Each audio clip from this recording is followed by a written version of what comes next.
Welcome to Night Light. Step away from the mainstream and gather around as we enlighten the world and our realities and travel this cosmic journey we call life. Join us as we share with you and provide that beacon that can guide us all to a better way. Explore with us as we examine a metaphysical montage of spiritual insights, covering everything from the mundane to the magical, UFOs to unicorns, and everything in between. This is a time of awakening, of sharing and evolving, of spreading our wings and soaring on the cosmic breath of creation.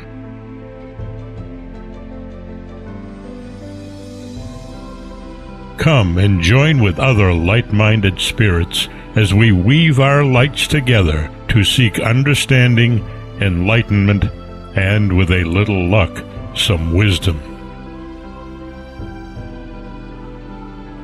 This is Nightlight, a reminder that you are never alone.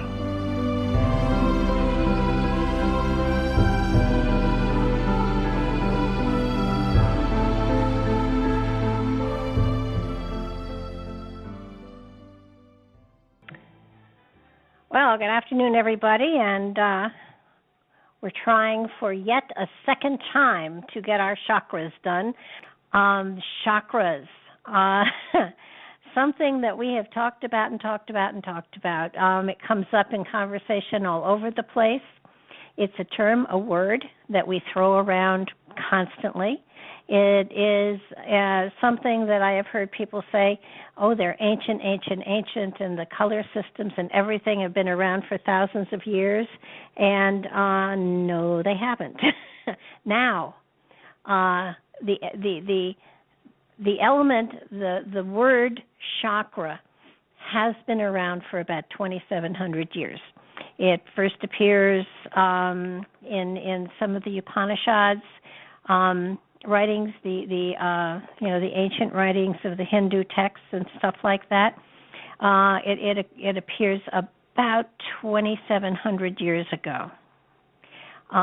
So that's the very first mention of chakras, and they were in the Upanishads mentioned as vortexes or energy centers within the etheric body. Yeah, there is sound. Oh, somebody asked in the chat room, is there sound? And I'm answering him. And obviously he can't hear me, or he wouldn't have asked that question. Hopefully somebody will tell Eric to refresh his screen or something, and we can keep on going. The term chakra has applied to an energetic field that is in the etheric body. It's and wait, before I even start, I have to say, any information about chakras that you see, read, or hear about is theory only. There is no scientific proof that they actually exist. Now, if you want an energetic proof, yeah, you can definitely feel the energy of chakras. You can feel their presence within the auric field of someone. But is there scientific proof that they're there? No, there's not. They have been talked about for 2,700 years, which would probably lead one to believe that there has to be some validity to them because they've been talked about for so very long, and we have learned many times over that things that have been myths and mystical from the far distant past, thousands and thousands of years ago, aren't actually myths, but they are in actuality there. Now, when 2,700 years ago they were talking about the chakras in the Hindu writings, they were talking about energy vortexes that were in the etheric body. And later on, a little later on, they gave they represented them with lotuses with different numbers of petals for each of the chakras. The designation that the designation as to I guess, before I even say that, the chakras are all equal. There is not one that is more powerful than the other. They are literally energy vortexes within the auric field of the human body. And there are those that say there are 7, there are those that say there are 8, there are those that say there are 13, there are those that say there are 888. And I guess in reading all the material, if you read what I sent you and if you looked at my website, every teacher, every philosopher, everyone has a theory, and they're all absolutely 100% right for the person that is telling you what their theory is. There is no right or wrong theory to the chakra system. So long as you stay consistent with what your theory is, it works. What I am going to be, I'm going to try to share with you my philosophy and what I believe in, but I want to tell you up front here that what you're getting is what I've learned, what my philosophy is, what I have sort of sorted through and feel is for me validity. It's my theory, but my theory could easily change tomorrow. So it's important that you read and that you investigate and that you pay attention to what a lot of people have to say, and whatever feels right and truthful to you is what you should, hold on to. Don't let anybody shove something down your throat. It's really important to understand here that when we're talking about chakras, we're talking about something that cannot be proven one way or another at this point in time. Can an energy worker feel the chakra system? Yes, of course they can. But again, that's not scientifically proven. And in order for something to really, really, really exist as far as science and most of the skeptics out there today, you have to be able to prove it. Now, the chakras, in my opinion, are in the energetic field that floats right above the physical body. The chakras are not themselves within the body. From the reading that I have done, it really is very clear that the chakras are in that field, that not the aura, but in the etheric body field that is around our body. So that and the etheric field is, of course, connected to the physical body. And they are spinning vortexes. They have energy in them, and they help to flow. You've heard me talk about opening spiritual channels so that creative energy can flow through the channels and manifest within our reality. You've heard me say that a gazillion times. It is partially through these chakra systems that those channels are opened. And the Hindus and the Buddhists called it, and the Chinese called the energy the qi.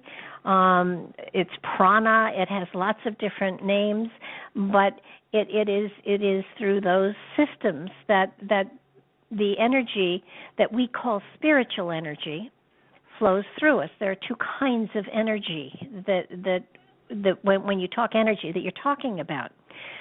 If you're talking about physical energy, the kind of energy that comes from our human physical body.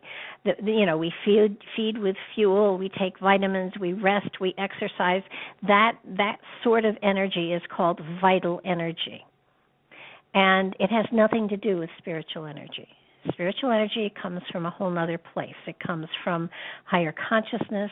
It comes from a link to the infinite, to the cosmos. It is absolutely, a never-ending supply of energy that we have open to us if we tune into it, tap into it, and decide to let it flow through us.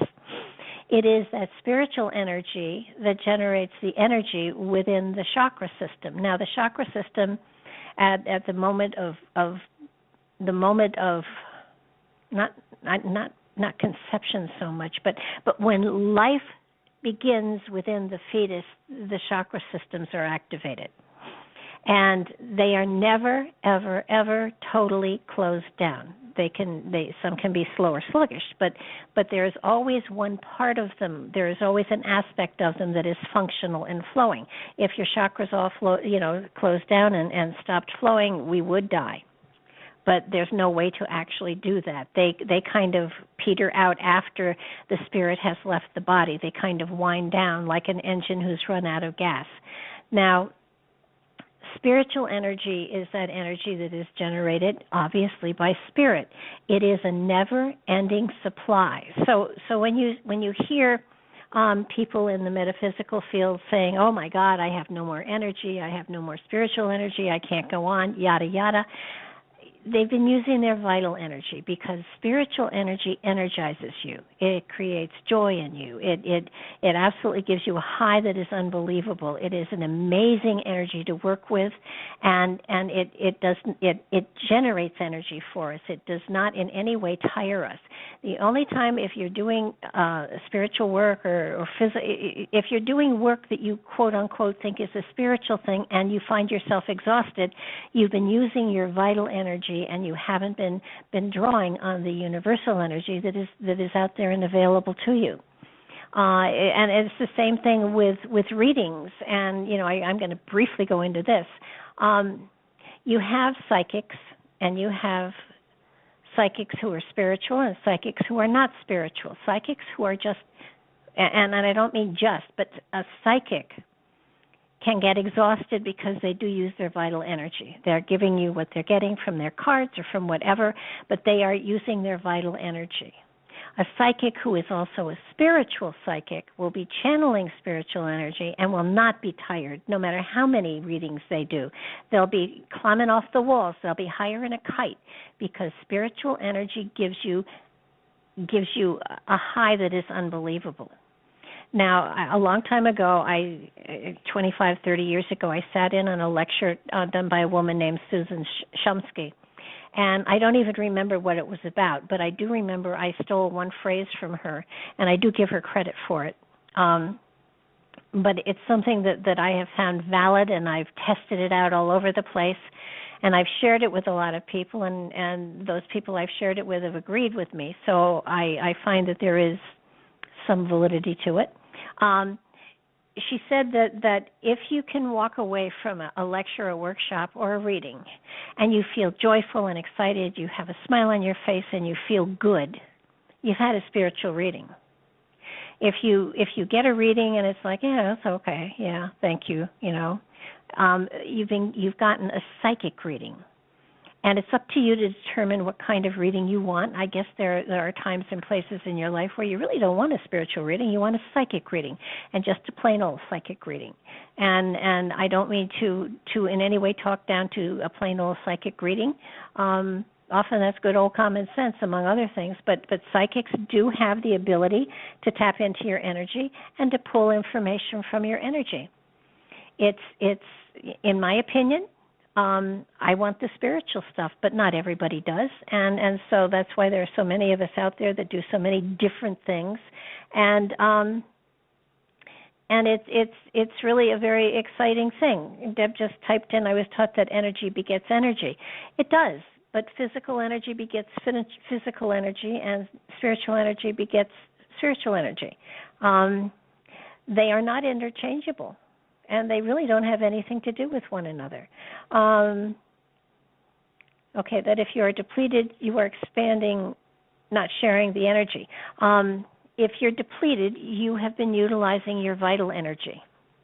Because your vital energy, that is something that absolutely you can run down. It's just like, you run a marathon and you're exhausted. So that that's your vital energy. You've been churning around. You've been in your physical body totally. You haven't been in your spiritual body. You haven't been in the spiritual side of you. You haven't been pulling that spiritual energy into you.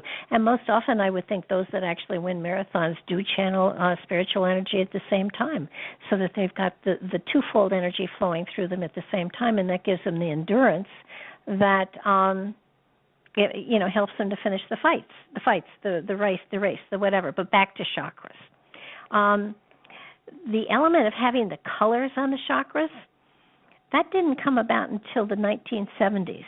when several people, but the one that I have found was most profound, and that's only because I read his book, is C.W. Ledbetter. And he wrote an amazing book on chakras, and from that and before that it was Sir John Woodruff, and he wrote that book, The Serpent Power, which talked about Kundalini energy, and he put the colors on them then as well, so that it that's about when the color system took off. That's about when the colors were put onto the chakras. That's about when the rainbow concept of the red, yellow, blue, green, purple, and so it's something that is again, he put it on, he used the rainbow colors. It maybe made it easier for people to remember which chakra was which chakra because of the spectrum. It made probably perfectly good sense to him at the time, but the colors have nothing to do with the chakras, and yet it is how we identify them. So that, if I say the red chakra, everybody knows I'm talking about the root chakra. But in my chakra system that I use red, orange, yellow, blue, green, purple, white, and I put white at the crown because to me that's cosmic energy and that's white, and that's how that's how the colors in my philosophy work, and that's how I identify the chakras, by those colors, so that sometimes when I'm doing a reading or something, I will get a flash of a color, and I will know that level of energy is what's going on there, and I can go to that level of energy, and I can, take information from there. I know what's going on. If there's a past life in one of the chakras, you're pulled to it. And the easiest way to identify them now, because we've spent so many years using the colors, 50 years, it has become commonplace for us to do this. But, as I said before, every teacher, every philosopher, every theorist has their own ideas as to exactly what the chakra system is. I was taught that there is a very thin single-cell fibrous material that actually in the etheric body does connect the chakras. And that excessive use of drugs, alcohol, anything that will actually in any way alter your consciousness, it can be torn, ripped, or shredded, and in some way it doesn't mean your chakras don't get energy or anything like that. It means that they're not communicating with each other the way they should. So that those people who drink heavily and then decide to be spiritual and do readings, they don't have the connections inside of themselves to go as far as they could go had they not damaged that wonderful network. And it's not something that is physically torn or rendered. It's almost as though it just sort of dissipates because of what you're putting into your body. Has nothing to do with consciousness, I don't think. It has to do with the fact that your body isn't supporting that aspect of the energetic field the way that it should. Now, there are so many different theories, and I gave you a whole bunch of them because I thought that it was fascinating how everybody uses them differently, how everybody looks at them differently. They are the way that during Kundalini yoga, the way that the colors go up on the spine and along the spine and then back became the caduceus for the doctors. And Glennis, yes, colors do vary according to the individual, and so that when you determine what fits for you in each chakra, that's perfect, so long as you stay consistent with it. If you change your colors around, it's sort of like you have put labels on your chakras. Your higher consciousness, sees those labels and uses them accordingly when it's giving you information. and you could easily have put the colors in the exact different order. And your consciousness, after understanding exactly what that order was, would give you information according to what you have labeled that chakra. The chakras are there, I do believe. Then and they do provide vortexes, and they do provide channels of energy, and they do open us to a lot more of the cosmic energy that's out there. There are lots of really, really good meditations. A lot of them start with the crown, and they go down to the heart and the feet, and they go back and forth. So it's the crown and the root, and then it's the third eye, and it's the second chakra, and then it's the throat, and then it's the third chakra, and they all blend at the heart, and it's from the heart that we send out the prana to the universe. I mean, there are wonderful, wonderful, wonderful theories out there. But again, they're only valid for the people that created them. If you want to embrace them, that's fine. It becomes right for you. And my screen just went blank. Okay, so we have labeled them with colors then. Yeah, we've labeled them with colors. And at one point in time they were labeled with lotus blossoms. Each chakra had different numbers of petals. Now, way back when, 2,700 years, even 2,000 years, even 1,000 years, back in the olden days, chakras were just another part of the system. They were attached with meridians, and energy ran along the meridians. If you get right down to it, we are electromagnetic beings. Our nerve endings are electric, so that there is electricity running through us at all times. And so the chakras are just another level of energy. And please understand, what I'm really trying to get across to you is they are not inside our body. They are in the etheric body that surrounds the physical body. And so you can and yet they are connected to the physical body as well. So that when you are scanning if you're a Reiki practitioner, when you're scanning a person's body, you can feel the energy centers as you go along, but you're feeling them from the etheric body, not from the physical body. Excuse me. The etheric body mirrors the physical body, but just subtly different, with greater sensitivity and more intricacy. The physical body has its channels, its nerve endings, its veins, its muscles, its organs, and all of that stuff. The etheric body is an energetic reflection of all of that, but it has the greater sensitivity of the spirit within it as well. So that yes, I believe that you have 7, possibly 8, because at one point I was looking at their one somebody wrote, and I think I have it in here someplace, that there are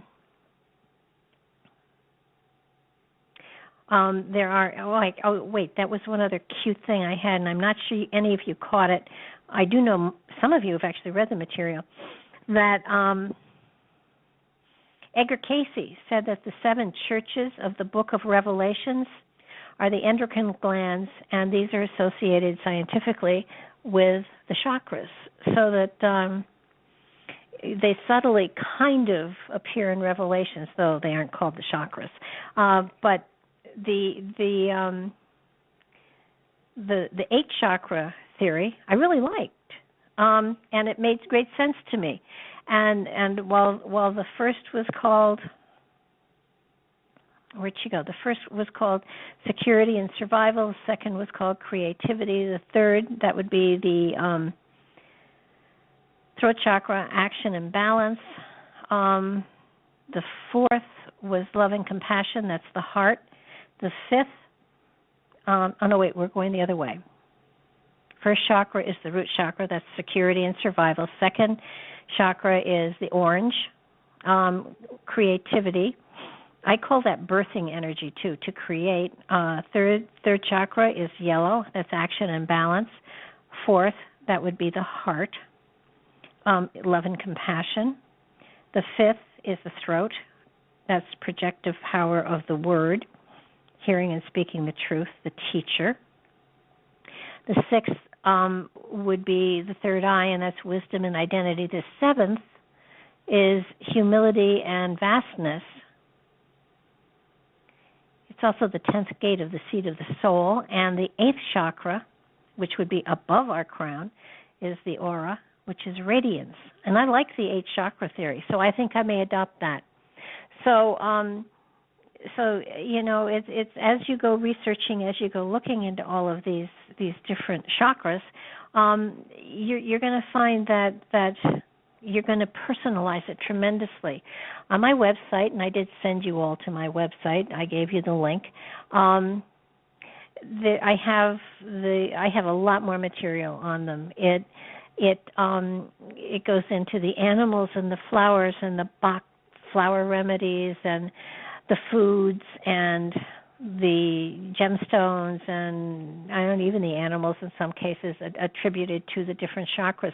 All of that material, by the way, is within the last 50 years. What the Hindus and the Buddhists did do with the chakras way back, 2,700 years ago, they did connect a tone or a sound, a tone, like A, B, C, D, E, and, a tone with each of the chakras. I can resonate to that. And I do believe that there are meditations out there using tuning forks, and you can actually feel the different parts of your body resonate with the different tonal qualities. So that it is that is something that has been done since antiquity. And antiquity is 2,700 years old. I read one article that said a brief history of the chakras, and how do you do a brief history of something that's 2,700 years old? It's just a tad hard, I think. So it is something that you want to look into, the tonal qualities of them.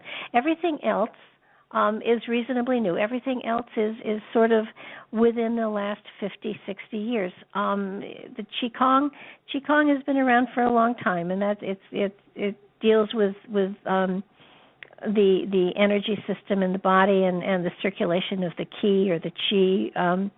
And it is, again, a spirit energy that we're talking about. When we talk about the chakras, we're talking about a spirit energy. We're not talking about a physical energy.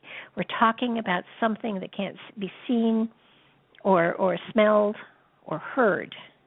Now, if you're a practitioner in Reiki and you have worked with energy and you can feel energy, yep, Eckankar believes the sound of Hu is the tone for all from God. It is, and the other tone that is the universal tone, the name for God, is Om. And if you want to get chills throughout your body that you won't believe, find a Tibetan temple or a Buddhist or a Hindu temple, but one that does the chanting. And be present when 2,000 or 3,000 people do the Om. You will feel your body resonating and absolutely tingling with the energy that the Om can do to you. It is just profound. I really wish there were some way to replicate that, and I don't know that there is. I know that there are CDs out there that have the Om in it, and it's just not the same. It's not the same, unless you are physically in the presence of the vibration of the voices, and your voice is a part of them. That you suddenly are swept away into a oneness that is like being in the presence of God. We talked about bliss on some show I was on. I don't even remember it was on mine or not, but the aspect of absolute bliss And that's what being in the presence of an Om chant. And it goes on for sometimes it'll go on for half an hour. It's a constant Om, and it is just it's transcendent. It's absolutely transcendent. And so I know that around here there are a couple of monasteries. I almost called them monkey-aries. Monasteries where you can go and you can sit and chant. I think it's Sri Shmoy or whatever. He's got one around here in Connecticut. There's one in New York State. And to go and sit where the chanting is happening is just amazing. It is an experience you will never, never, never forget. And most of them that I know of are absolutely free. If you have to pay to do it, don't do it, because they're trying to get money out of you, and that's ridiculous. I mean, if you have to pay $3 or $5 to get in or whatever, that's fine. But nobody should put a price on spiritual experiences. Just shouldn't happen. But that's just my opinion. That's just my opinion. There are a lot of New Age writers out there that have all sorts of different ways of interpreting the chakras. Some people say that all of your experiences are filtered through the chakras, and I guess I would kind of go with that, because that etheric body becomes the base for the aura, and when I look at someone and I draw energy from them, it's through the aura that it's coming, and so I would say that that's probably very accurate. There are, like I said, there are tons and tons and tons of explanations of the chakras, and while I totally and I put as many as I could find in the short amount of time that I had, and I hope it doesn't confuse you. What I wanted to do was to let you see how many different philosophies there are, and you have absolutely every right in the world to make up your own philosophy and share it with other people. There's no problem with that. My only what's the word I want to use? My only caution is that your philosophy is 100% accurate for you. Don't try to cram it down somebody else's throat. That doesn't work, because it won't work for them. They have to find and embrace and become a part of their own theories. And lots of times, people have the same theory. I know that a lot of people go blue and indigo, not blue and indigo, but purple and indigo for the third eye and the crown. And I just go purple and white. And that's what it is for me when I'm looking at someone. And I'll tell you exactly what happens when you get into this position. I'll use me as an example. I have basically programmed my higher consciousness to, when I'm looking at or getting information about any of the chakra systems that are in the human body, if that's the information that I'm seeking for, reaching for, my higher consciousness knows what color to put on that information. It's sort of like, we have a language, my higher consciousness and I. And so each of us has the right to do and to program themselves in that way themselves. So, yes, it's intention, absolutely, Glennis. So that so long as you stay consistent, and that's the main word here, that's consistency, you're going to find that this works. The chakra system with colors will work fabulously for you. But don't tell somebody that the colors have been there for 2,700 years, because they've been there 50 years and they've done a very good job, and everybody's happy with them. But it's a very new thing. I've heard some practitioners talk about how the colors have been there since the very beginning of chakras, since the beginning of time, and you cringe a little bit. It's sort of like, if you're going to teach, if you're going to share, at least do the homework.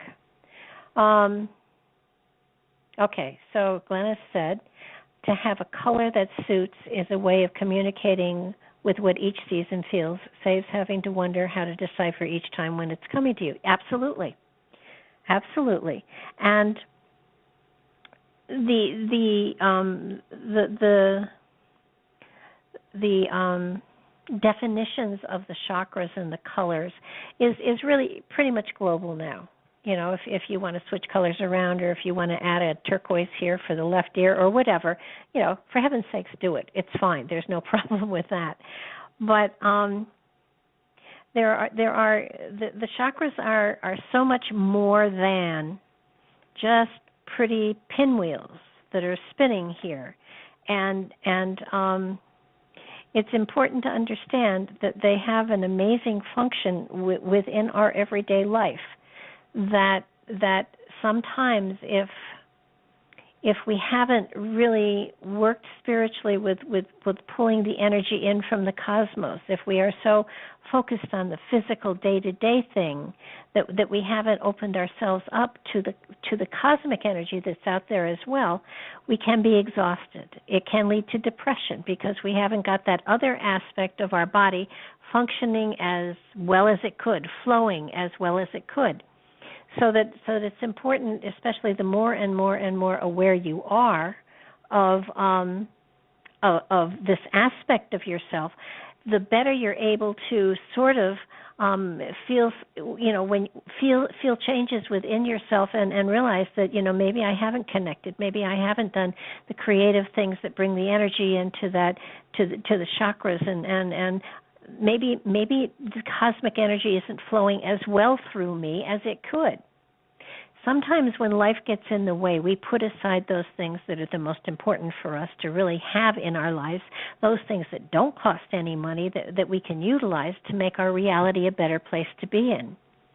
So that though I'm not a meditator in the traditional sense of the word, I do stand often before, well, not now, it's cold out there, but I would often stand outside on my deck and look at the pond and look at the woods beyond and just breathe it all in and feel my breath flowing through my body. And when you're when you're looking at something beautiful like nature and you're breathing it in and it's becoming a part of you, it hits the spiritual aspects. It hits it hits the chakras. Okay. Eric asked me, can I say anything to address the existence of minor chakras besides the 7 major ones? I've decided there are 8 now, only because it makes great sense to me. So, there are. If we look at the chakra system as a highway system, and branching off from the highway system are service roads and country roads and minor roads, and at the end of each of them is an energy center. It's sort of like at the tip of every finger is a mini chakra. And sometimes if you're rubbing your hands together real fast to kind of get the energy moving within your hands, and then you make that energy ball, it's something that everybody does. Now you're all going to tell me you've never done it, but it's that energy ball, and you can feel the energy. And as you feel the energy bounce between your 2 hands, you will feel that your fingertips have that sensation, and you can almost feel the swirling energy. You have a tremendous. I mean, there are major. It's sort of like a deck of cards. You have major and minor arcana, and in the tarot deck you have, your royalties and your lower suits. There are smaller chakras that go throughout the body, and they follow along the meridians, and they become smaller and smaller and smaller as they reach our extremities. But they're all there, and it's important to take time. If you do it just once a week, I'd be really, really thrilled if you just lay down and do it when you're not tired, because otherwise you'll go to sleep. But lay down on the floor or on your bed or wherever and just relax, and with your hands up not down, but up. Next to you on the bed. Don't hold them above in the air or anything like it. Relax, and very consciously go through first the chakras and feel them rotating, but don't visualize them in you. Visualize them floating above you, so that you can almost see them as they rotate, and you'll see that they do it front and back. So that the more you visualize it, the more you see them, and the more that you see that they are going clockwise and then counterclockwise and clockwise and then counterclockwise. They are vortexes of energy. They are bringing cosmic energy, cosmic chi, prana, whatever you want to call it. They're bringing this wonderful cosmic energy into your body. And then after you've done the major 8 chakras, then go down from your shoulder to your elbow to your wrist to your fingertips, and each of those areas have chakras in them, as does the palm of your hand, as do the toes on your feet, and gosh, you know what I didn't send you, and I don't know if it would be of any interest to you. I have charts that show the pressure points on the ear, the hands, and the feet. And they would be, places where there are chakras, and they would be chakras that you would put energy into if you were doing a massage of any sort, and it gives you an idea as to what parts of the body are going to be affected by massaging in these particular areas. I'll send those all to you later. I'll send you the charts for them. I didn't draw them. I took them off the internet, but they're really cool charts. But if you visualize the chakras, if you close your eyes and you see them rotating, but please don't. If you want to have a color to them, put a color to them. You don't need to. They are vortexes of light. I'll send them out to you, Eric. I'll send them out to everybody after we're all done. See them as light, as vortexes of light. If you want to put colors to them, go ahead. If it's easier for you to understand, put the colors to them. But if you can spend 15 minutes a day seeing the energy swirling in all of those chakras, it's sort of like, I've said if you acknowledge the coincidences in your life, the universe sends you more. And so it's the same thing with the chakras. Your conscious recognition of them gives them greater validity within your reality. Now, if you're just sitting around saying, "Yeah, I got 7, 8 chakras," and my throat chakra hasn't been, it's been sluggish lately, and you don't do anything about it, then you're ignoring the fact that, and you're not taking seriously the fact that there is a chakra there. So as we come into,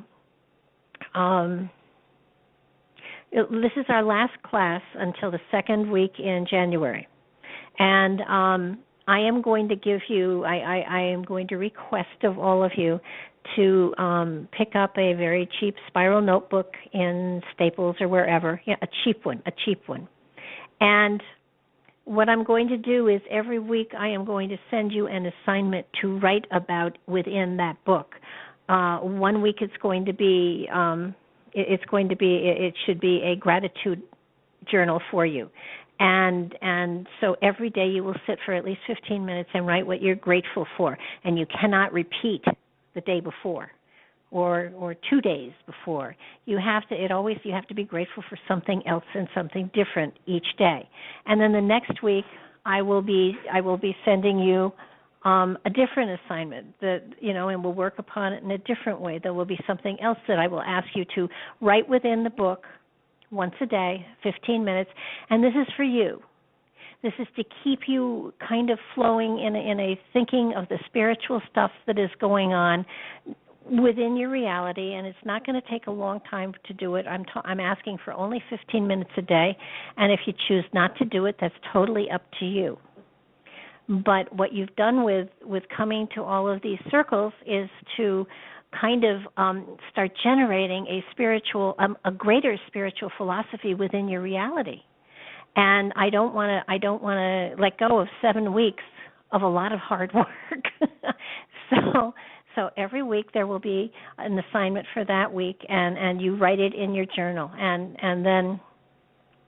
Yeah, they have comic books at Walmart for $1. Yeah, don't get something expensive. Get something that you can write in and scribble in and draw in, and do a shopping list if you have to do it in it.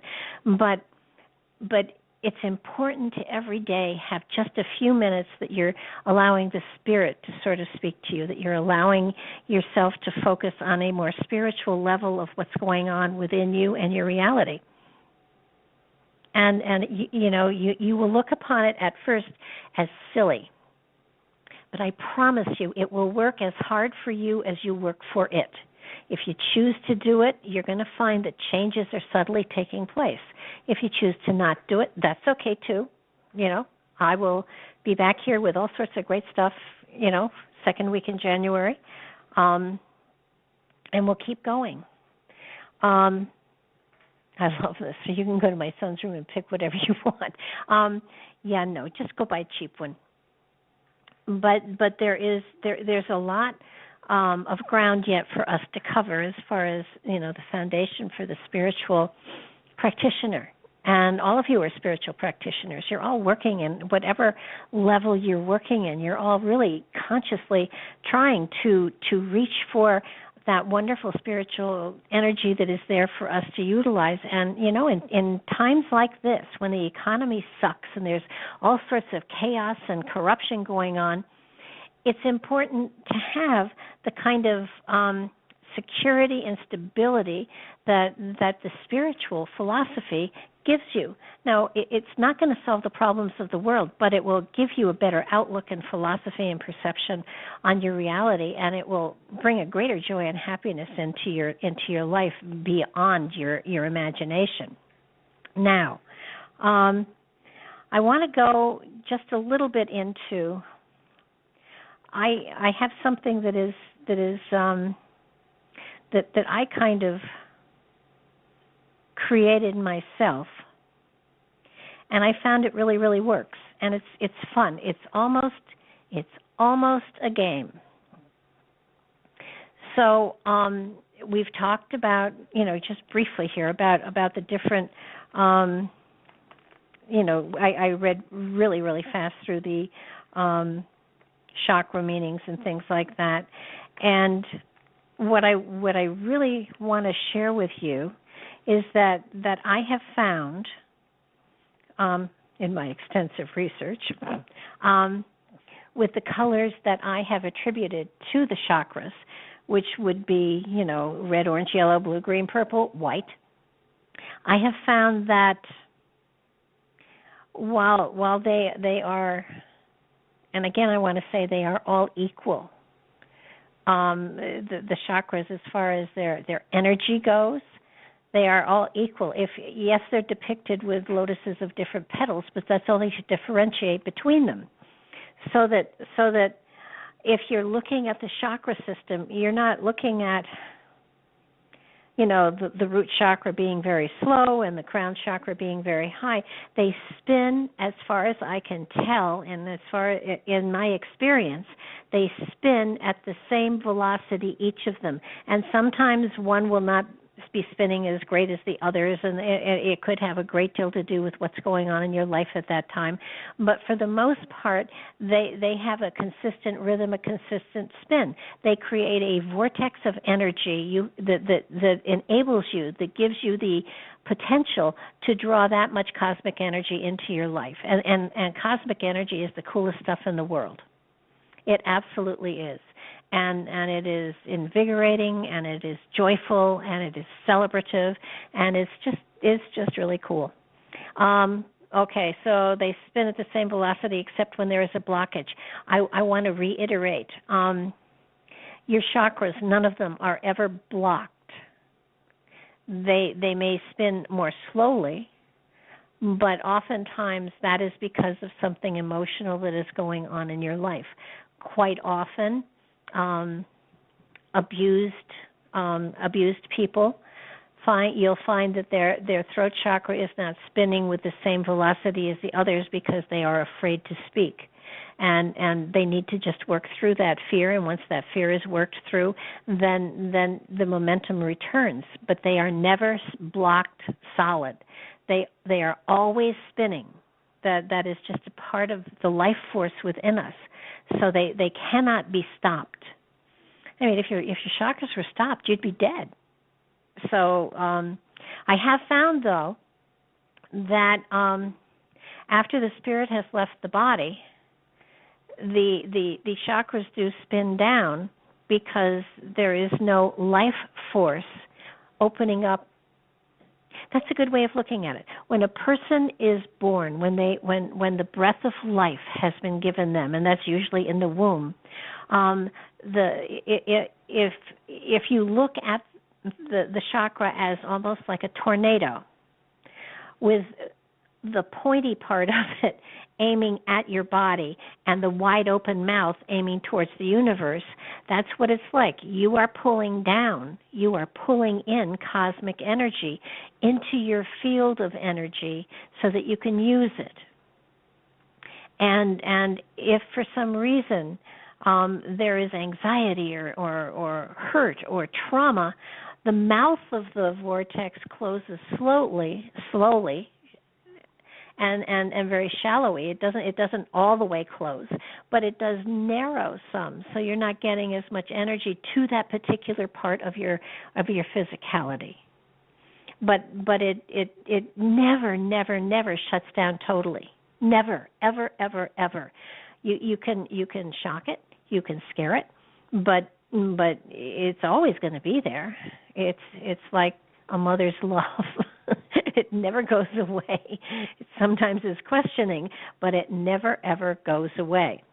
Now, a long time ago, my long time ago is getting further and further and further away. It's a little scary. I taught a class on chakras, and one of the things that I learned, is that with each of these chakras, I mean, people use them for all sorts of different ways and different reasons. They talk about throat chakra and speech and yada yada, and they talk about they talk about chakras in weird ways. I've never understood the use for any of the stuff, to tell you the truth. This color represents this. Fine. What can you do with it? And my issue, what I was looking for, was how can I teach the chakras so people truly understand them and give them a better personal relationship to them. So, get ready. I discovered and have tested, so this is valid. I discovered that each of these chakras represents a different level of consciousness. Now, I don't mean at all that the lower is dumb and the higher is smart. It's just a different channel of consciousness. If your whole body is a radio, each chakra would be a different station, all equal. And that's I think the most important thing I really have to pound at you. No matter how you differentiate the colors, no matter how you look at them, no matter what labels you want to put on them, they are all absolutely equal, and they are all absolutely vital to your well-being. None is better than the other or worser than the other. I know that's not a word. They are absolutely equal. So if we look at the color spectrum, I found that with each chakra, we're going to go with the colors that are basically the given, the red, orange, yellow, blue, green, purple. Okay, wait, so how would one best assist another in explaining how together we can work on opening up to the greater energy of spirit? Would there be a color necessary or simply intent on the point of the body? Intent. But if you need to have a color to focus better, put a color there. But please understand something here, and here's something that's very important. You can work wonders with your own chakras. Absolutely. You can absolutely change your life with your own chakras. However, you have no right nor ability to interfere or intervene with a chakra system of someone else. If they are having trouble, it's because of an emotional problem within themselves. They need to address their own emotionality. You cannot, you can try your damnedest, but you cannot make changes within another person. That's something that they have to do. Make changes in yourself, absolutely. Find something that isn't chugging along the way you want it to. Investigate why, change it, and get your velocity up again.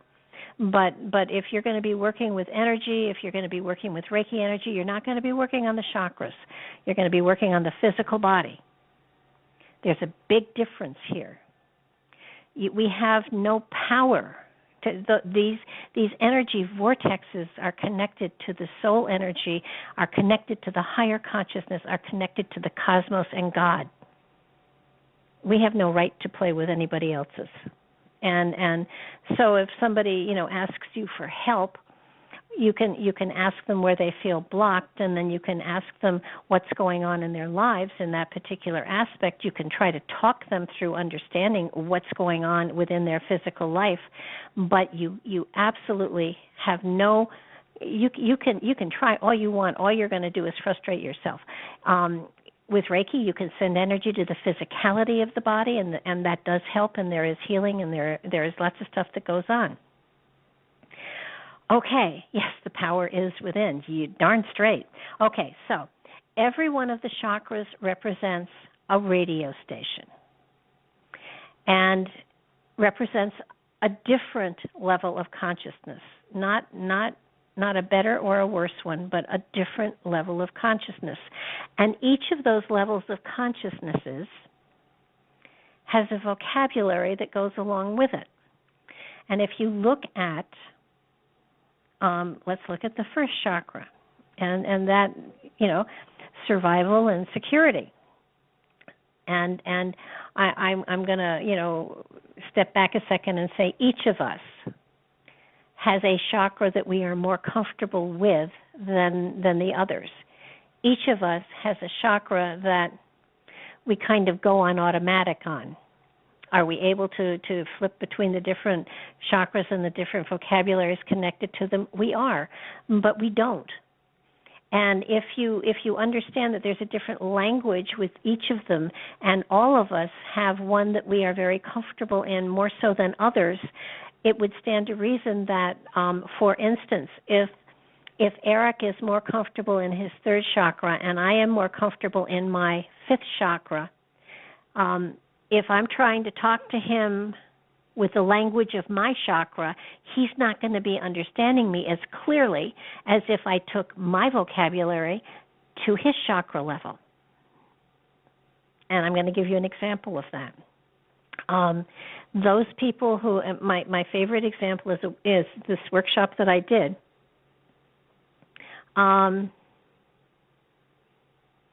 I had people, I put colors of the chakras out on a table in little pieces of flannel, and I had everybody pick their favorite color, because normally our favorite color really does resonate to the chakra we are most comfortable in. Piece of cake, real easy. So one man picked red and he put it on his shoulder, and another lady picked purple and put it on her shoulder, and I paired them up. And I said, okay, there's a vocabulary that goes along with each of those colors. I want you to solicit money from your partner, and then I want them to get their money back. And so this woman looked at this man, and she started a couple times, and then she finally stopped, and I said, look at the color he's wearing. He's telling you what language to use. And she said, I'm collecting money so that the local prostitutes can have physical examinations once a week and not spread venereal disease. And he looked at her and he took out his wallet and he gave her $20. He said, yeah, that's a good idea. And so I said to him, okay, now get your money back. And so he looked at her and he said, this is easy. The local prostitutes. And I said, wait a minute, look where she's coming from. She's coming from her third eye. She's coming from a spiritual place. She doesn't care about prostitutes. So how are you going to get your money back? Because she can walk away with this money if you don't get it back. I won't let her give it back to you unless you really solicit it appropriately. And he stood there for, 5 minutes, and he finally looked at her and said, okay, I'm collecting money to set up a meditation site on the shore so people can go there and communicate with those that have passed over. And she gave him his $20 back. So each of the chakras has a different language you would use. Now, it's real easy to figure out where somebody's coming from. By how they dress, by how they talk, by how they walk, by how, it's very easy. And if you want to make your point, if you want to get across a point, you have to understand not how you're saying something, but what language are they listening to? What vocabulary are they listening to? If I were going to explain something to Eric, who we're saying is yellow, is third chakra, I would probably try to intellectually explain to him why something is wise for him to do. I would use terms like, this enables you to enhance yourself more greatly. It will open you to spirituality to a greater degree.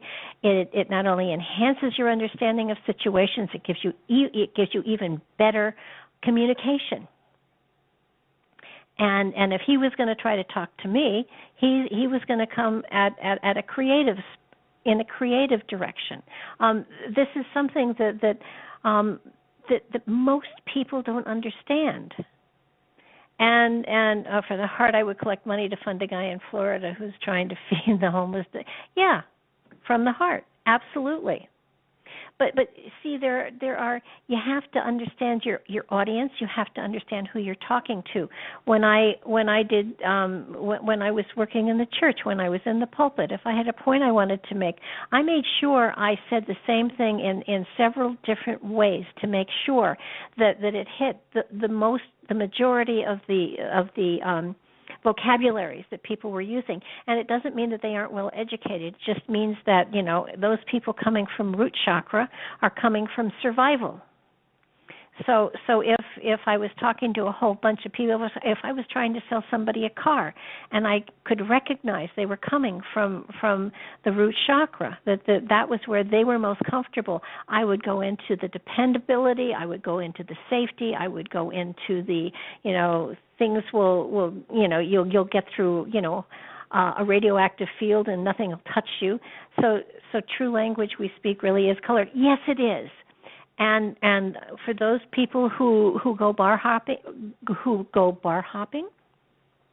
I'm not sure that's still done, but for those who do, and if you're looking for someone interesting to talk to and for possibilities, then what you're going to do is try to figure out where they're coming from, and if you can't figure it out by how they're dressed and what they're wearing and the colors they have on, you just ask them first of all what color they love, and then what color they hate. The color they love is where they most probably are, and the color they hate is the chakra that is the least developed. So that would be the language that they would really not want to even play with.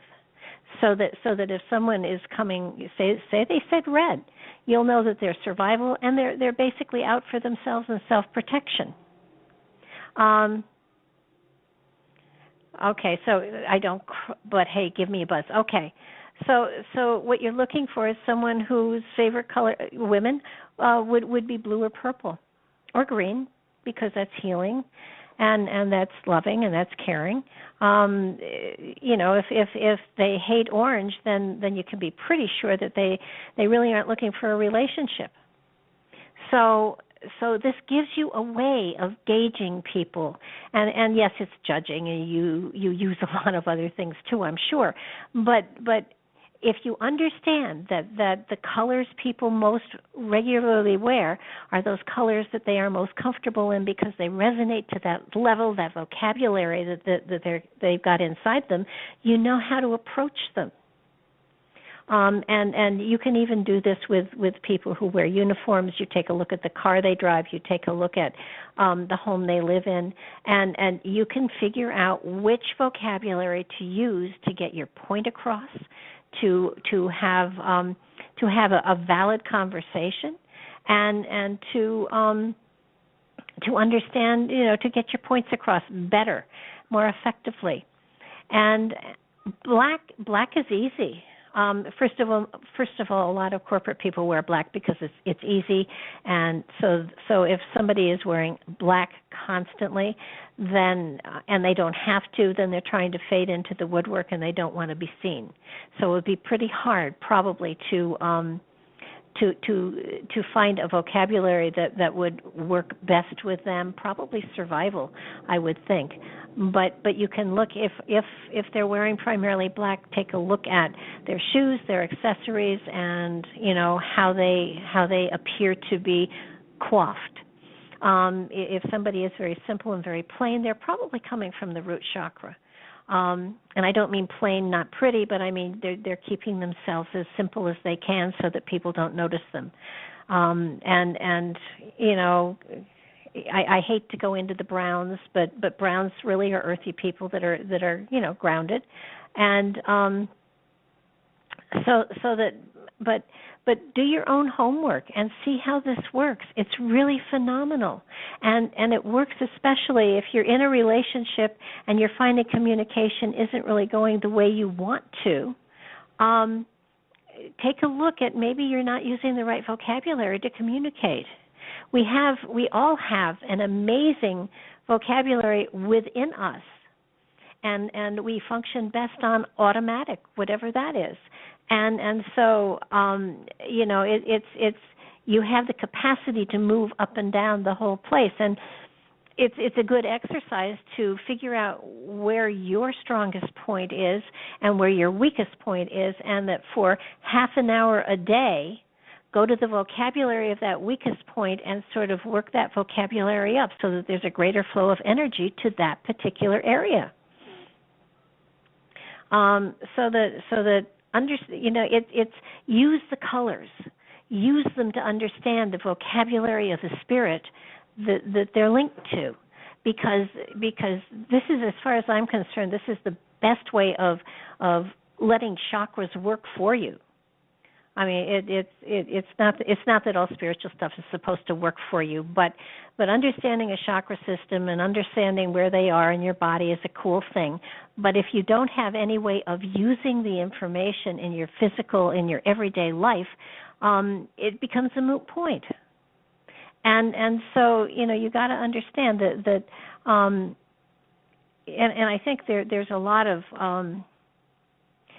information on the website of all of these, and I don't know what more I can actually add to it. I'd love for you to play with it, but do understand that, and if somebody is always in pastels, then you go to the jewel tone. Oh, stop it. I have a cat typing, sorry. No, oh, that was my cat. That was not me. I think one of the most fun things, it was baby, one of the most fun things with the colors is understanding, by listening to people and how they talk, you understand where they're coming from. And quite often, it's I think I get the most fun from and you listen to how people are talking. Okay, wait. Can you talk about the association of crystals with the chakras? Well, somebody along the way put crystals in with the chakras and the colors for the chakras and says that it activates them. I have never found that the case. I love crystals. They make me feel good. I love rose quartz. I love, diamonds, emeralds, and rubies too. But for me, I have found that crystals. I love crystals. I do gem casting. I have a whole pouch of gemstones, and when I do the reading from the gemstones, I use their colors to identify, the chakras and the aspects of those colors. I use the colors of the stones, not the stones themselves. There are lots of people that do believe that certain stones are. Stop it! Jeez. Wait, got to hide the keyboard. That it's either certain colors or certain kinds, and if it works for you, that's fabulous. Go by it. Yes, she does have an opinion. She has been fed, I might add.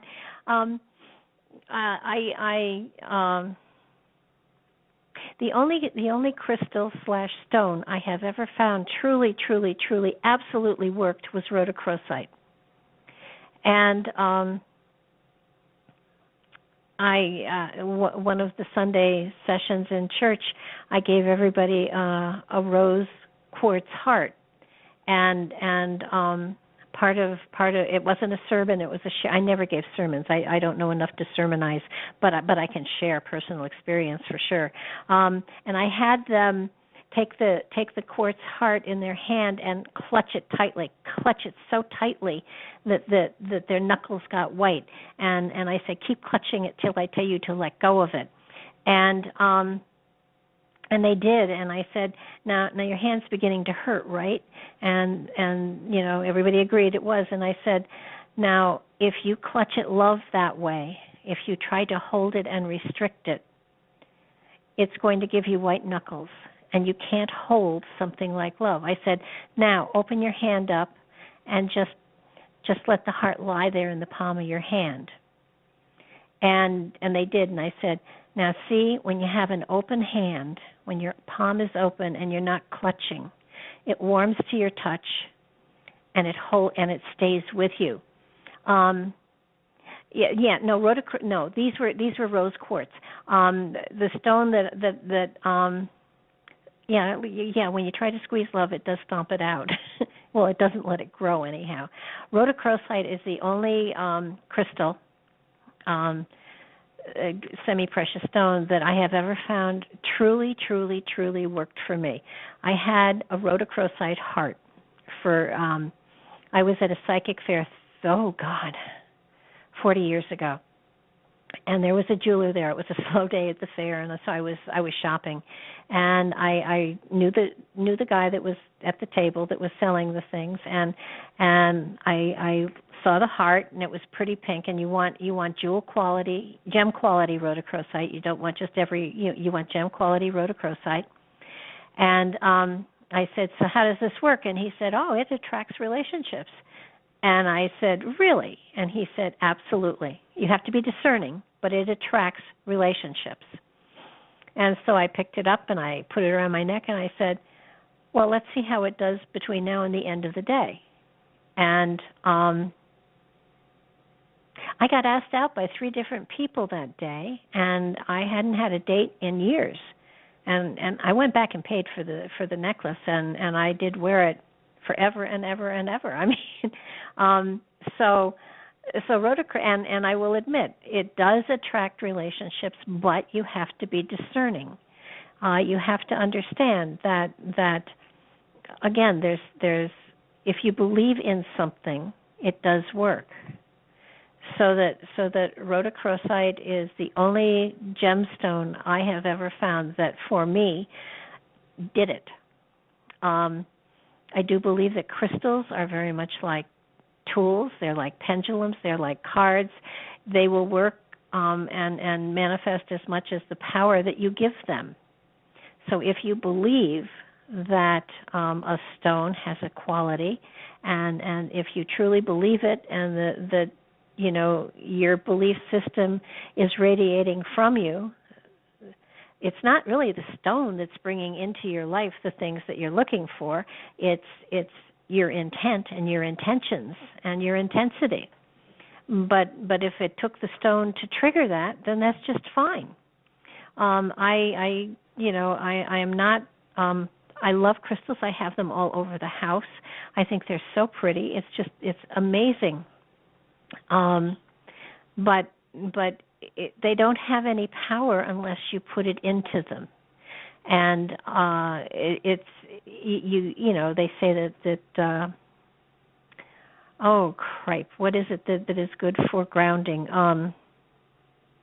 Right out of my head. But there are stones that people say you should have the rose quartz, and you should have turquoise is great for healing, and I mean there are books. Hematite, thank you, Deb. Hematite is good for grounding. Okay, or obsidian as well.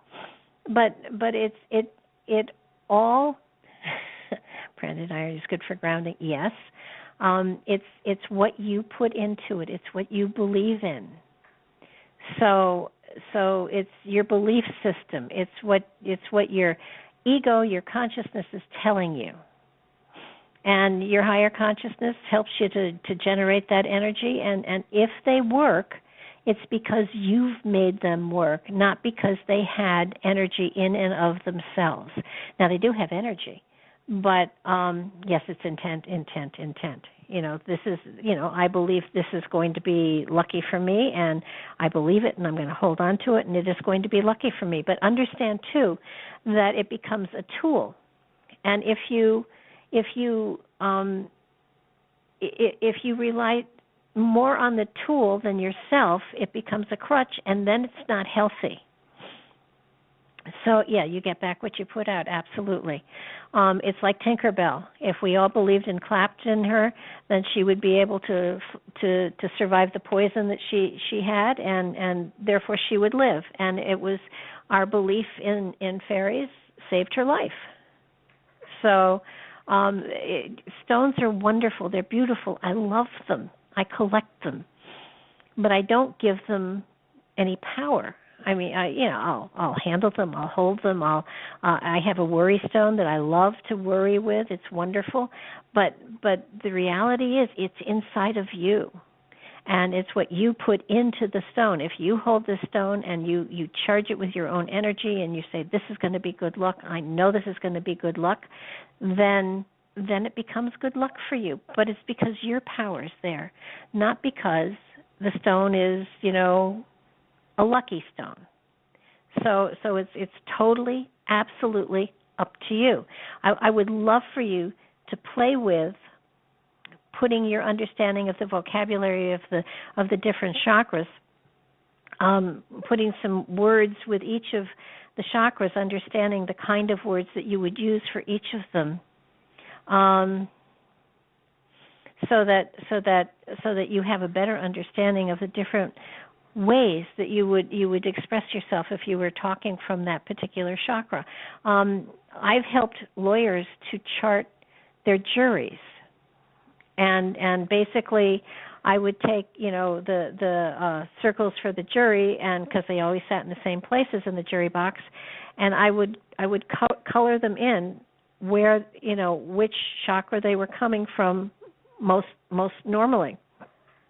Just from their interviews and how they were dressed, so that the lawyer knew that if he was trying to make an intellectual point, he knew which jury member to focus on and to look at, and he knew which, and if he was dealing with something that was very emotional, he could tell his client which jury member to look at and catch their eye when he was talking, because what happens is, if you are talking to a person, not at a person, they know it. And there's suddenly a bond of recognition and a feeling of connection. And that can, yeah, it does work. That can actually, among other things, it can hang a jury if it's important to be hung or whatever. But But you have to understand that this is an amazing tool. You can use it in so many different places. So that I absolutely strongly urge you to take a look at the website and look at the stuff that I've given you, because it does give you some ideas to the vocabularies that you might use. In some cases, I guess it's on the website. There's the I am and you are and we are, so that you know kind of where they are saying consciousness comes from, and where consciousness is, and you know, thereby is the vocabulary that goes with it, so that the best speaker out there is a speaker who is able to put their points across in many different ways, so that everyone hears the same message, and you make sure that everything is getting across, not just you know the wonderful vocabulary that you bring into a situation, but also the subtleties that go along with it.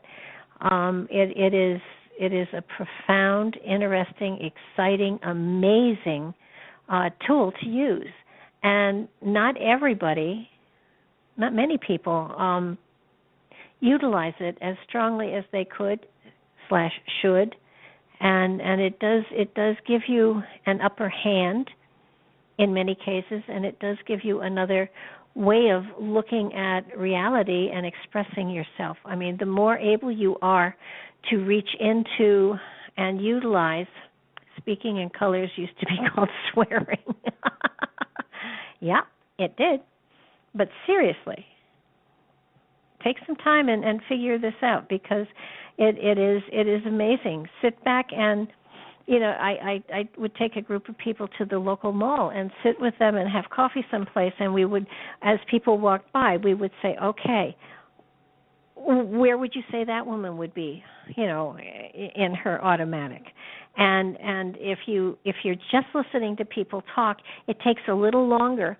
But on Blog Talk, I have found it's fascinating to listen to people talking and trying to figure out just where they're coming from. How can I, if I'm reading them, what vocabulary do I use so that the information gets through to them? And it's very important, because the more you are able to understand your audience, the greater the message you can give. And that's really important for those of you who are working with spirit, who are working with talking to other people and giving messages to them. It's you know, if you're coming from a highly intellectual place and you're speaking to someone who is coming from the root chakra, you're not going to make your point. But if you can take what you're getting and put it in a vocabulary that they resonate to, then you're wonderful. And you know, it's an amazing tool, and it feels as though it's something that you know you guys would have a lot of fun with, and certainly during the break you have nothing better to do with your time, right? Okay, I have talked myself out on chakras. Do you have any questions? What's the name of the 8th chakra? Okay, that was, I think they called it, let me go back and see, because the 8th chakra is called the aura. Its essence is radiance, and its location is the electromagnetic field surrounding the physical body, and that would be the etheric body. So, and its color is white.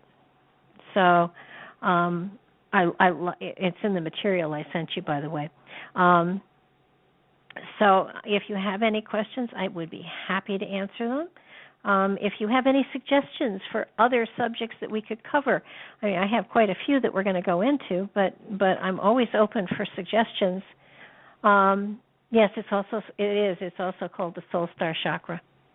As a matter of fact, I've only found that 8th chakra in one of the things that I in the halo chakra. Yeah. Yeah, yes, Bright, you can change your colors just so long as you stay consistent. You don't want to confuse your higher consciousness. If you want to shift your colors around, go right ahead and shift them around, but stay consistent with it. Make sure that you have absolutely sort of programmed yourself so that your higher consciousness understands where your lower consciousness is going.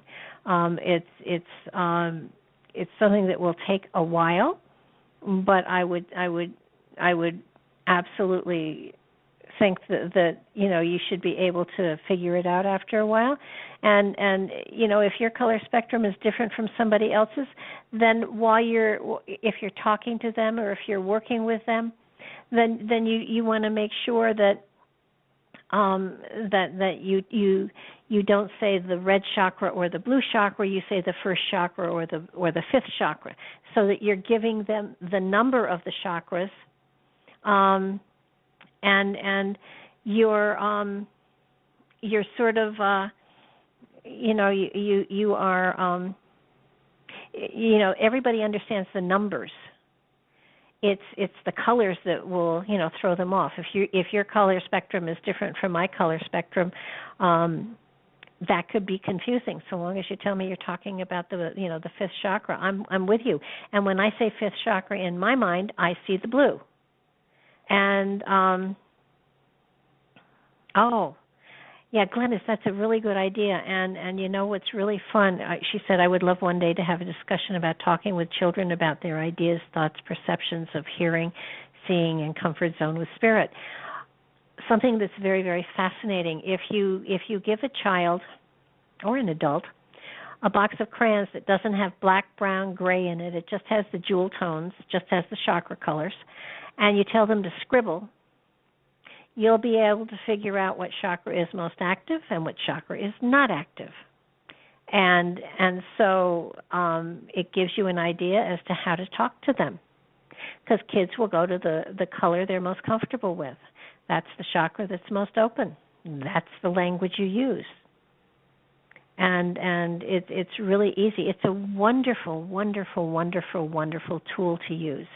You can use it socially, you can use it educationally, you can use it privately.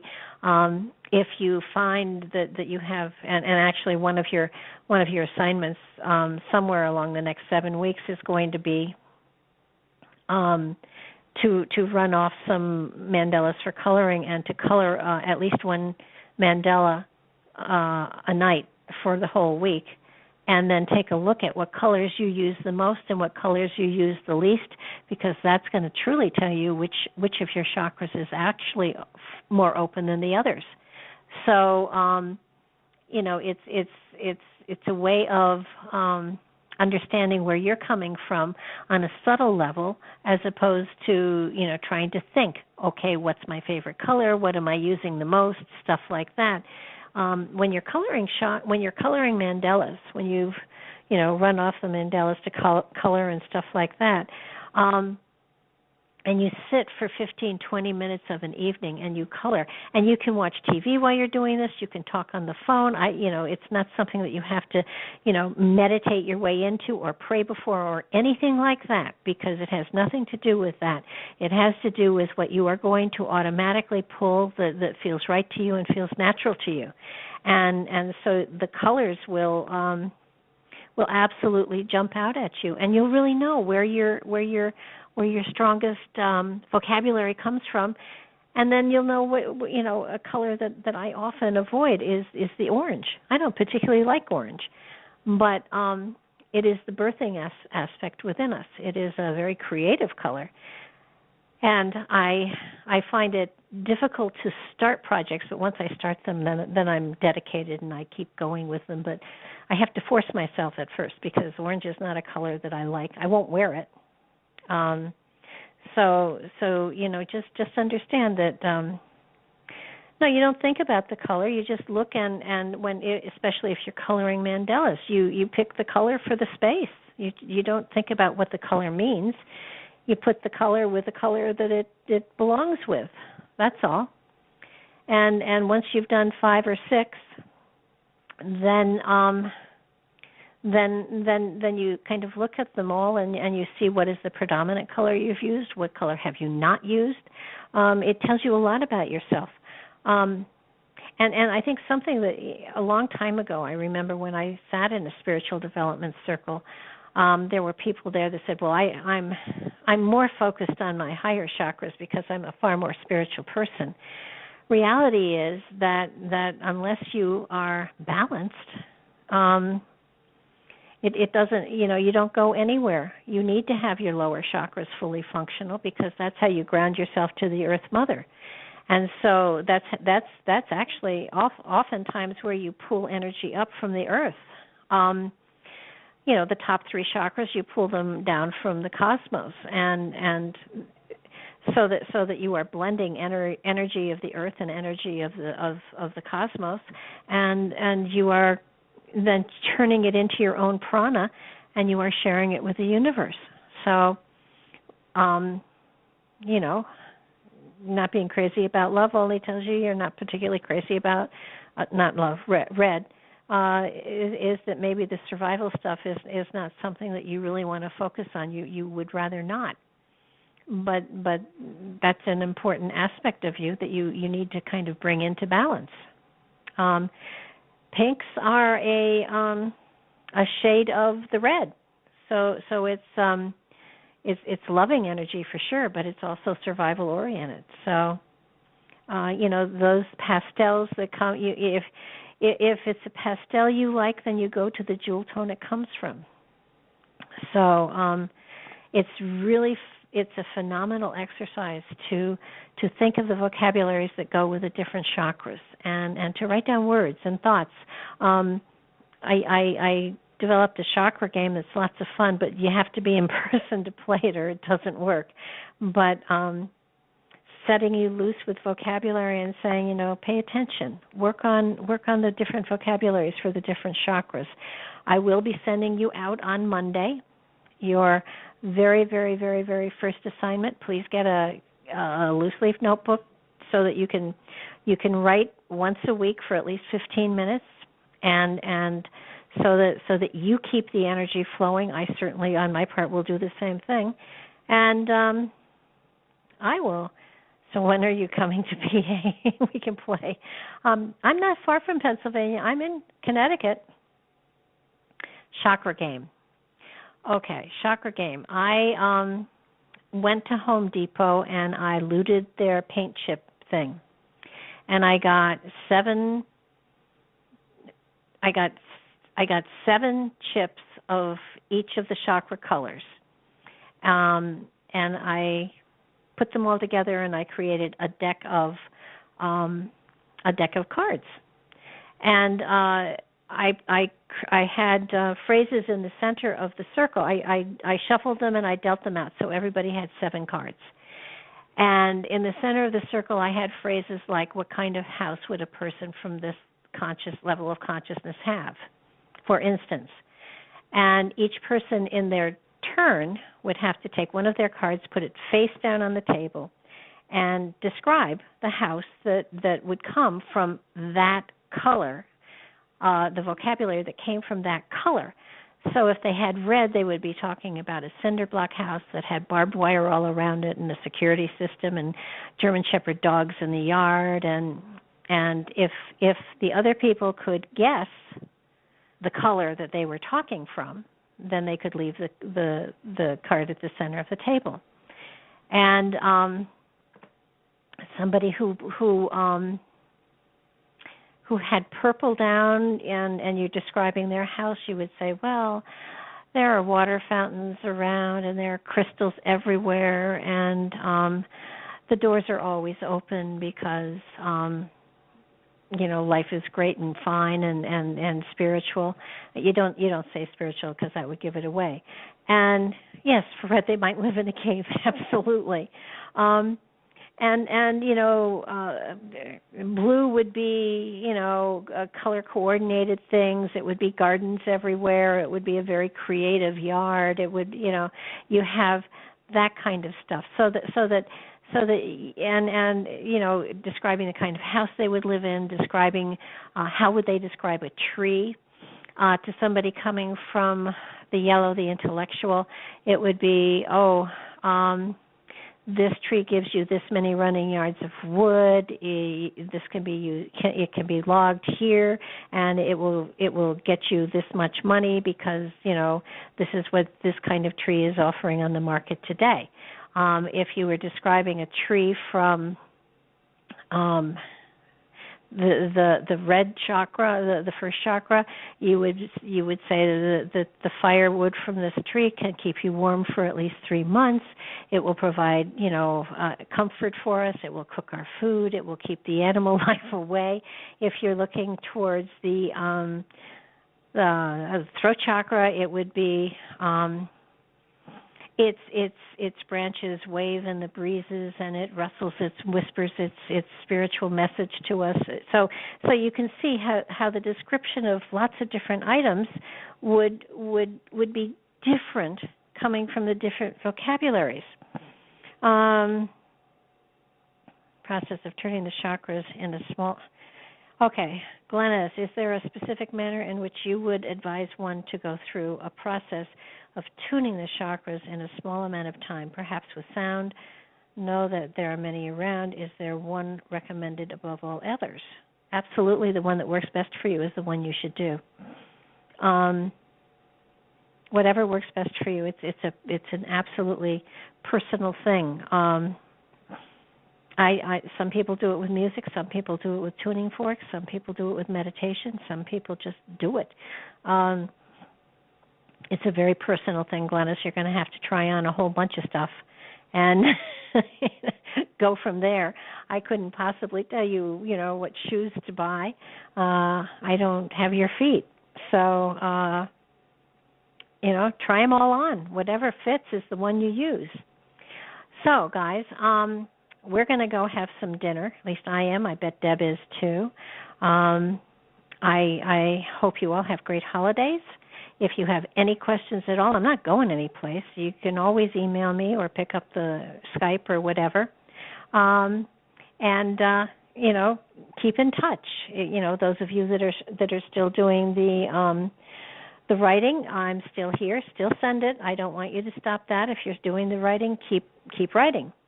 And I will send you your assignments on the Monday of every week, and we'll get back and we'll compare notes. I'm not going to ask you to re-sign up. I just will assume that you'll want to play